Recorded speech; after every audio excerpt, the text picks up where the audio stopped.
beautiful souls, it's Tanya today with another video on this channel for you in our Zodiac Degrees series, talking about your highest destiny through the perspective of your dream arc bird vision key. So today we're going to be talking about if in your archetype, whether that is in your natal chart or in your human design body graph or the gene keys, you have anything in the sign of Leo from 18.52 degrees to 24.30 degrees, and that is in correspondence with the human design gate 4 and the gene keys number 4. So I've made an introduction video to this series. If you haven't seen that, I highly recommend that you check that out first. So links up above in the description box below. And if you've been keeping up with the channel and you would like to find more people in the community who are of like minds and is just as enthusiastic about astrology, human design, and gene keys as you are, you can join me and people from all over the world on an online platform that we have called Astrology for the Uranian Souls. Links down below. Alright, so let's get to it. If you have this particular archetype, you're moving from a place of intolerance to understanding, which is in the gene keys they call it the quantum koans, to forgiveness, merciless forgiveness. In the dream arc's totem vision key, at the fear gate, this is the grub. As we're moving up to the life key, this is the monkey. And at the vision key, this is a symbol, this archetype is symbolized by the loon. In the 64 hexagrams of the I-Ching, this hexagram is called the Youthful Folly. It is mountain over water. It's all about appreciating communication. With regards to the 64 genetic codon, this archetype is related to valine, which is a stimulant activity chemical. It's part of the ring of union. Your programming partner is gate 49, gene key 49, and that is in correspondence to the sign of Aquarius, 1854 to 24.30 degrees. And you can also check that video out to kind of get an understanding of your programming partner, which is the opposite point on this particular axis, and it kind of offers you a balance to this energy as well as a different perspective to the complement of this particular archetype.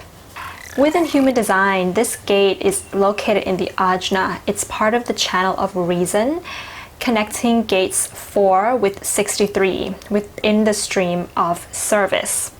So let's start off first by talking about the loon itself, what this particular bird is all about, some interesting facts about it, and how we can use this as a symbolism for understanding this particular archetype. So the loon to me is kind of a really strange bird. It's part of the family Gavidae, and there's a lot of discussions about whether it's more similar to the duck or to the penguin. It's actually an aquatic bird, and its ability to dive is pretty amazing. Loons, they actually can't walk on land. They've been adapted and built in such a way that their legs kind of are in a particular angle that doesn't support their body to be able to walk properly on land, so they tend to be animals that look a little bit clumsy on land, but they're really great divers, swimmers, and they can fly and migrate long distances. They spend most of their time in water, on the surface of the water. So if you've ever heard of the term crazy like a loon, or to be a little bit loony, you know, like in Harry Potter, there's like Luna Lovegood and people call her Loony Lovegood. Well, the loon is a little bit like that with regards to its clumsiness and the way that it walks. The loon also has a really strange calling sound. It's a little bit haunting, and it kind of creeps you out if you hear it within kind of like in the middle of the night. And I'm sorry if you can hear some kind of tapping sound. That's the construction that's happening next door. But I really do find a lot of solace in hearing the sound of a loon, especially if, you know, you're taking a walk in nature at dusk or at dawn, and you know, that time of the day when there's not a lot of people coming out and you kind of hear this loon call. It kind of, I don't know, for me, gives me a sense of warmth, and it kind of almost has this way of making you feel like you're in another world. And that's kind of what this archetype is about.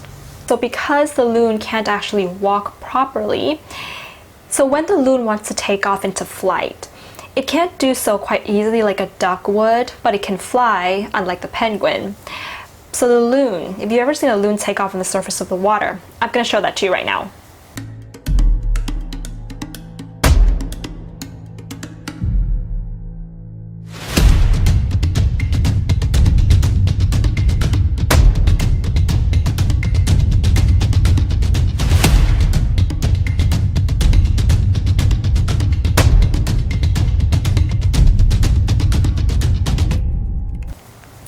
So it does take a while for it to get its momentum going, but once it does, it kind of soars. And this is a really great symbol for this particular archetype, which I will come back to as we move further into the video. So if you have this particular archetype, whether it's in your natal chart or it's in your human design chart, you're probably somebody who has very vivid dreams. And you may from time to time be imagining or creating things in your own head to the point of either genius or absolute insanity. But we want to tap into today, with regards to your highest destiny, how you can tap into that genius and not the insanity part. So water can be a symbolism of emotions as well as the unconscious mind. And that's why when the loon spends most of its time on the surface of the water, it's kind of the symbolism of spending a lot of time navigating the unconscious world, dreams, imaginations, as well as the feelings. You probably, if you have this archetype, you're probably someone who does need a lot of alone time to kind of process your thoughts and feelings, kind of needing that solitude like the loon. But your life may also be a journey of untangling your emotions from your logic, untangling your emotions and reactions from clear perspective and logic. Getting to your highest destiny of forgiveness first requires clear logic to get to that life key of understanding. But first you have to transcend the fear key of intolerance. So what does this mean? So if you are caught up in a lot of emotions and feelings and reactions to things, you're not going to be able to have clear logic, because emotions and feelings, these are things that are being built up in your body from past conditioning. Things like the way you were raised in your past, the habitual emotional patterns that's being instilled within you with regards to the way you raised and you were growing up. You can turn into somebody at the lower vibration of this energy who can have unclear logic, but then are able, because you're so emotionally invested, find a way to distort your logic to support your emotions and feelings. So an example of this is, for example, you're in a relationship, let's say, with somebody who is toxic, and logically the people around you can see that this is a toxic relationship for a lot of reasons that can be rationalized as such. But because you're emotionally invested and you're clouded by your feelings and your reactions, you may find distorted logic, points, perspectives that are sort of a little bit biased to support the fact that you want to be with this person because you're emotionally invested. So that's an example of how this can manifest at the lower vibration. Because there may be insecurities or fears about relationships that you've had instilled within you with regards to, let's say, the relationship patterns of your parents, a relationship in the past, that you're still carrying in your body, and so it's overrunning your rationality. And on a more collective level, with regards to this particular lower vibration, we can see this in the world with regards to racism and also kind of religious bigotry, shall we say. Because racism, or kind of being a fanatic in terms of religion, is really coming from our ancestral fears of survival. So those particular kind of actions are kind of the gate for the gene key number 4 and this Zodiac Degrees of Leo not functioning at its higher vibration. the understanding that logic is always objective is going to get you out of this stuck pattern, meaning that logic can always disprove itself. But the reason why you're stuck in this loop of emotions and mixing with your logic is because you're searching to feel safe by finding answers to certain questions that once you find the answer to, more questions arise. And then you find the answer to that to feel safe and to feel settled, but then more questions arise. What ends up happening is that with this particular archetype, you may settle on just one particular opinion because you don't want to go in this loop anymore because it keeps you feeling unsafe. And so once you settle on this one particular opinion without the perspective or the objectivity, we end up with one-sided opinions or biases, hence leading to what I mentioned earlier with regards to lower vibration. Safety and security actually lies in surrendering to the present moment. And this is how you reach the sort of higher vibration of this energy of understanding. So a really easy example of this is, let's say that you're speaking with somebody and that person has some kind of problem and they come to you for advice or for help.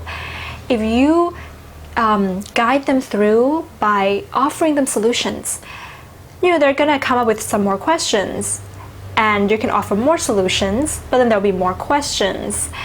When you're in the present moment, this means that you actually feel what the other person is feeling through compassion. So let's say that they're feeling sad for a particular reason and you try to solve their sadness through the mind by coming up with one-sided or sort of a little bit more fast conclusions. They may come back to you with other questions from different other perspectives, and you try to answer that, and then we go in a loop. But if you sit with them and you're in the present moment and you can feel this person is feeling sad, you have fully understood them. So what I'm trying to say is that by offering solutions without really being in the present moment doesn't show that you understand the other person. Yes, you may be able to offer practical solutions and advice, but you're not showing that you understand them. So understanding comes by being in the present moment and really feeling what's going on there. That is real understanding. It's a way of being in the present moment without wanting. Because if you are trying to show understanding by offering solutions after solutions, there's a wanting there, meaning that you want the other person to solve their problems, you want them to do this and do that. But simply understanding, simply feeling them, this brings both of you peace. There's no wanting in that present moment. At this level of understanding, as I mentioned earlier, this is what in the Gene Keys is called the quantum koan. So a koan is a Buddhist or Zen kind of riddle that seemingly has no answers to, but the answer is within the question that's being produced in the first place itself. And I highly recommend that you may check out some of these kind of Buddhist koans. And quantum is of course the smallest physical particle that makes up any kind of action. So it's really interesting that when you don't push yourself, if you have this archetype, if you don't push yourself for an answer or a conclusion in that moment that your mind is trying to work to receive understanding of data, information, and people, what ends up happening is that you have a quantum leap. So I want to give you an example of this because I actually have this particular gate in my human design unconscious earth, and I've been stuck with it for so long until I finally figured out how to work with it. So I want to share this personal experience with you guys. So when I do birth chart readings, I've found that I have been stuck for a lot of my life, and it's part of the reason why I've delayed kind of coming out with astrology, is because I tend to feel that when I look at a chart, I can't find the conclusion to it. For example, let's say I'm looking at like somebody has a Sun square Neptune, for example, in a particular house, in a particular sign, and that sun is making other aspects, and I have to kind of see these patterns and come to a conclusion about it, right? So I would generally feel very forced to come up with a conclusion, and then I immediately get into this stuck zone. And then I feel that I'm not capable, and then I hold myself back from making any kind of interpretation with birth chart readings. But what really kind of hit me as a way of breaking through this is to allow that quantum leap to happen, quantum quan, meaning that the most useful thing right now with regards to birth chart readings when I do them is I don't write notes right away. I sit with the birth chart and I just watch it for a while. And what happens is that if you have this, you may feel this from time to time as well when kind of using this particular archetype. There's like little sparkles here and there. So when I look at the birth chart, I would kind of recede back and I could feel these little knowings or these little sparkles popping up. And in the past, I would try to put the sparkles together and come up with a conclusion, and that would kind of fail. It would be stuck. But when I don't make notes and I don't try to think of conclusions, I just let the sparkles kind of flicker in my body. What happens is that I find that I just know what I should be saying to the client with regards to that particular client, and these little sparkles, it's kind of like I put the sparkles and make it into a star and then offer it to the client, and then they use the star as a guiding light for whatever it is that they need to do in their life, rather than trying to come up with specific conclusions. So if you have this, allow for that little sparkles to kind of float around, and you'll feel energetically in your body that there's a kind of this knowing that floods in your body, and it actually is radiating from the solar plexus. It's an emotion mixed with feelings that offers a certain amount of knowing, and it's never a conclusion. It's never subjective. It's always a more objective type of a spark that you have to offer to others. I hope that kind of made sense, guys. And so when we look at the way that the loon takes off at the beginning of the video, this is the symbolism of this quantum leap, quantum quan. In order for the loon to really take off, it has to pick up momentum. It has to run on the water, and it has to pick up a momentum and be able to pick up the pattern that its feet has to move into before it can take off. So it has to first let the feet go and let it flow, let its webbed feet flow and let it go, and then it kind of sees the patterns. Oh, this is what it's going. It's kind of like you step out of your body and then you watch the pace and the rhythm, and then it sparkles and sparkles and sparkles, and then energetically it just happens. It's like magic. So although it seems illogical, the formula does exist. So with this particular archetype, there's actually a formula for you to reach that sparkle, and it's always kind of a similar kind of formulae and pattern that's going on.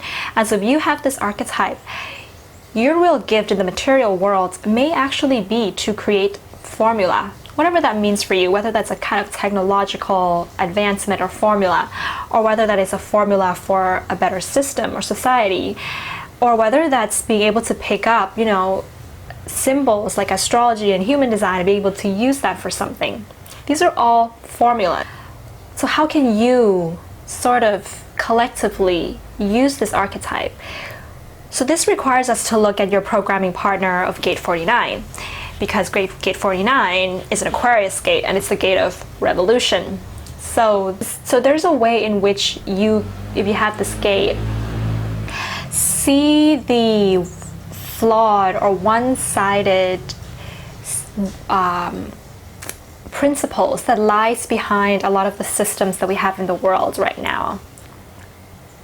But at the same time, you have the ability, you and the gate 49 has the ability to transcend beyond simple social revolution, because through understanding, you can see that when you have a particular social revolution, it changes the society for the better, but it does not change people. It does not change the world. Because sometimes social revolutions, we're bringing in the other side. So we can have a one-sided structure or system, and a social revolution brings in the other one-sided part of it. But your destiny here is to see, to understand that if we're still approaching something from one side, we can still definitely change the society, but we'll never change people or the world itself. So when we transcend even higher, we get to the level of forgiveness, merciless forgiveness, as I talked about earlier. What forgiveness allows all of us to do is to pay off certain karmic debts that, spiritually speaking, is the cause of our reincarnation, because we have certain karmic debts that we still have to pay off. So we are being reborn and reincarnated into this physical plane. It's been carried over past generations and our ancestors. And for true forgiveness actually bleeds like a ripple. If one nation forgives another nation, we can have a collective forgiveness. And that's the kind of place that we want to get to with this archetype, is the collective forgiveness. But it's, of course, this is forgiveness that has to come from real understanding. It doesn't mean that somebody does you wrong and you just have to forgive for the sake of forgiveness. You have to transcend the intolerance to the understanding, and then to being able to achieve the real forgiveness, which means that you may have to be able to understand or experience the quantum leap before you can energetically forgive, kind of letting it go. And so I want to give you another personal example of how this particular gate or archetype was just playing out in my life previously. So with regards to my family and the way I grew up with my parents, so my dad, in the past, while I was growing up, he did things in the past that I felt is not worth forgiving. But my mom has forgiven him. And so I've always questioned why she did that. And you know, she says he's changed, but for, you know, the last few years, I would just be kind of like, yeah, even if he has changed, but he still did things in the past, just because he's changed doesn't mean that we could just forgive him. But what happens is that a couple of weeks ago, I was spending 2 weeks with my dad alone, just me and him, because of some certain environmental difficulties, so I had to go stay with my dad. And those 2 weeks that I spent with him was very healing for me, because I saw with my own eyes, and I was the witness of somebody who actually was able to change. And it's not something that I think about on a daily basis, but I have to admit that I guess I was kind of intolerant, and I never thought that people could change. But my mom's forgiveness rippled into me without me really realizing that she was doing this. But it's the way that human beings exchange energies. And so, through love. And so because my mom had forgiven my dad, and you know, this is something that was just kind of around the environment, this forgiveness, this energy of forgiveness, that I said, okay, I will go stay with him. And then I found that he's changed. And so in my heart, I forgave him for the things that happened in the past. So forgiveness has a way of moving backwards. And I really wish that my dad had forgiven his dad, but that didn't really happen. And his dad has passed away. My grandfather has passed away, but forgiveness has a way of going back in time. And so there's a way in which, with this particular archetype, if you can allow forgiveness, you can undo the past karmic debts that all of us as human beings have caused suffering in each other for. Individual forgiveness and undoing individual karma and personal karma has a way of bleeding into our collective karma.